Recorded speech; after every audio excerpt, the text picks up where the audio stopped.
ಅಧ್ಯಕ್ಷರು ಹೇಳಿದ್ದು ಅದು ರೀಸನ್ ಕೊಟ್ಟರು ಏಕೆಂತ ಕೇಳಿದೆ. ಇಲ್ಲಿದ್ದು ಕಸ ಇಲ್ಲಿಂದ ನಾವು ಪೌರ ಕಾರ್ಮಿಕರ ದಿನಾಚರಣೆ ಉಂಟು, ಆ ಹಿನ್ನೆಲೆಯಲ್ಲಿ ಸ್ವಚ್ಛ ಆಗಬೇಕು.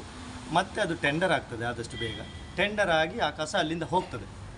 ಯಾವುದೋ ಒಂದು ದುಷ್ಟಶಕ್ತಿ ನಮ್ಮೊಳಗೆ, ನಾನು ಹೇಳಲಿಕ್ಕೆ ಬಯಸುವುದಿಲ್ಲ, ಅದಕ್ಕೆ ಅಡ್ಡಗಾಲ ಆಗ್ತಾ ಇದ್ದಾರೆ. ಹಾಗಾಗಿ ಅದು ಕಸ ಅಲ್ಲಿ ಟೆಂಡರ್ ಆಗಲಿಕ್ಕೆ ಅಷ್ಟು ಬೇಗ ಆಗದೇ ಇರುವುದು. ಇಲ್ಲಾಂದ್ರೆ ಮೊನ್ನೆ ಟೆಂಡರ್ ಆಗ್ತಿತ್ತು ಅಂತ ಅವರೊಂದು ದಿನಾಂಕ ಹೇಳಿದರು. ಈಗ ಅಧ್ಯಕ್ಷರು ದುಷ್ಟಶಕ್ತಿಯಿಂದ ಅಧ್ಯಕ್ಷರು ಹೇಳಿದ್ರ? ಹೌದು. ಮತ್ತೆ ಹೇಳಿದ್ರು ಈ 30ರೊಳಗೆ ನಾವು 30ರ ನಂತರ ತೆಗಿಸ್ತೇವೆ ಅಂತ ಹೇಳಿದ್ರು. ಈ ಕಳೆದ 30 ಹೋಗಿ ಇನ್ನೊಂದು 30 ಬರ್ಲಿಕ್ಕೆ ಆಯ್ತು, ಒಂದು ತಿಂಗಳ ಹತ್ತಿರ ಆಯ್ತು. ಇನ್ನು ಕಸ ಹಾಗೆ ಉಂಟು. ಕಸ ಬೆಟ್ಟದ ಆಕಾರದಷ್ಟು ಬೆಳೀತಾ ಉಂಟು ವಿನಃ ತೆಗಿಸುವಂತ ಕೆಲಸ ಮಾಡುದಿಲ್ಲ. ಚೀಪ್ ಹೊಗೆ ಅಂದ್ರೆ ಅಲ್ಲಿ ಆ ಮಿಷನರಿ ಕೆಟ್ಟು ಹೋಗಿದೆ. ಮಿಷನರಿ ಕೆಟ್ಟು ಹೋಗಿ ಅವ್ರು ಎಂತ ಮಾಡ್ತಾ ಇದ್ದಾರೆ ಅಂತ ಅದರ ಬುಡಕ್ಕೆ ಸ್ವಲ್ಪ ಡೀಸೆಲ್ ಹಾಕಿ ಈ ಪ್ಲಾಸ್ಟಿಕ್ ಅನ್ನು ಸುಡ್ತಾ ಇದ್ದಾರೆ. ಆ ಹೊಗೆ ಬಂದು ಇವರ ಮನೆ ಪಕ್ಕ ಇರುವುದು, ಇವರು ಅವರ ಮನೆಗೆ ತುಂಬ್ತಾ ಉಂಟು, ಇಡೀ ಪರಿಸರಕ್ಕೆ ತುಂಬ್ತಾ ಉಂಟು. ನಾನು ಕೂಡಲೇ ಚೀಫ್ ಆಫೀಸರ್ಗೆ ಫೋನ್ ಮಾಡಿದೆ, ಸರ್ ನಿಮ್ಮ ಮಿಷನರಿಯಿಂದ ಈ ರೀತಿ ಹೊಗೆ ಬರ್ತಾ ಉಂಟು. ಇಲ್ಲ ನಾನು ನಿಲ್ಲಿಸಿದ್ದೇನಲ್ಲ ಅಂತ ಹೇಳಿದರು.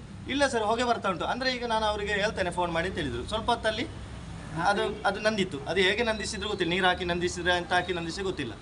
ಮತ್ತೆ ವಾಪಸ್ ಒಂದು 4 ದಿವಸ ಕಳೆಯುವಾಗ ವಾಪಸ್ ಅದೇ ಪ್ರಾಬ್ಲಮ್. ಇವರು ಮಿಷನರಿ ಕೆಟ್ಟು ಸುಮಾರು ತಿಂಗಳು ಹೋಗಿದೆ, ಒಂದು 4 ತಿಂಗಳೇ ಆಗಿರ್ಬೋದು. ಇವರು ಹೀಗೆಲ್ಲ ಒಟ್ಟು ಬೆಂಕಿ ಹಾಕಿ ಸುಡುವಂಥ ವ್ಯವಸ್ಥೆ ಮಾಡ್ತಾ ಇದ್ದಾರೆ. ಮತ್ತೆ ಕೇಳಿದರೆ ನಾನು ಬರ್ತೇನೆ, ಭೇಟಿ ಕೊಡ್ತೇನೆ ಅಂತ ಹೇಳಿದ್ರೆ, ಇವತ್ತು ಈ ಚೀಫ್ ಆಫೀಸರ್ ಇಲ್ಲಿಗೆ ಬಂದು ಒಂದು 4 ತಿಂಗಳೇನೋ ಆಯ್ತು ಅಂತ ಕಾಣ್ತದೆ, ಒಂದು ಸಲ ಆ ಘಟಕಕ್ಕೆ ಭೇಟಿ ಕೊಡಲಿಲ್ಲ. ಇವರ ನಗರ ಪಂಚಾಯತ್ನ ಕಸ ಘಟಕ ಇರುವಂಥದ್ದು ಎಲ್ಲಿಂತೇಳಿ ಆ ಪುಣ್ಯಾತ್ಮನಿಗೆ ಗೊತ್ತಿರಲಿಕ್ಕಿಲ್ಲ. ಇವರು ಯಾರಾದರೂ ಕರ್ಕೊಂಡು ಬರಬೇಕು, ಆ ರೀತಿಯ ಕತೆ ನಡೀತುಂಟು. ಇಲ್ಲಿ ಬಂದು ಫೋನ್ ಮಾಡುವಾಗ ಹೇಳೋದು ನಾನು ಸರಿ ಮಾಡ್ತೇನೆ ಅಂತ. ಇಲ್ಲಿ ಮನವಿ ಸಹ ಸ್ವೀಕಾರ ಮಾಡುವಂತ. ಅಲ್ಲ ಈಗ ಹೇಗೆ ಉಂಟು ಕಲ್ಚರ್? ಈಗ ಕಸ ತುಂಬಿ ಹೊರಗೆ ಬರ್ತುಂಟು, ಕೊಳಚೆ ನೀರು ಬರ್ತಾ ಉಂಟು, ಕಸದ ಇಲ್ಲಿ ಯಾವುದೇ ಬೈಫಿಕೇಶನ್ ಆಗ್ತಾ ಇಲ್ಲ. ಇಲ್ಲಿ ಅಂಗಡಿಯಿಂದ ಹೇಗೆ ಅವರು ಕಲೆಕ್ಟ್ ಮಾಡ್ತಾರೆ ಟೆಂಪೋಕ್ಕೆ, ಆ ಟೆಂಪೋದಲ್ಲಿ ಬಂದು ಅಲ್ಲೇ ಡಂಪ್ ಮಾಡುವಂಥದ್ದು, ಯಾವುದೇ ವಿಚಾರ ಇಲ್ಲ. ಅಲ್ಲ ಈಗ ನೀವು ತಡೆಯುವುದೇನಾಯ್ತು? ಗಾಡಿ ತಡೀತಾರೆ ಅಂತ ಗಾಡಿ ತಡೆಯುವುದು ನಾವು ಹೇಳಿಬಿಟ್ಟೇ ತಡೆಯುವುದು. ಈಗ ಹಾಗೆ ನಾವು ಬಂದದ್ದು.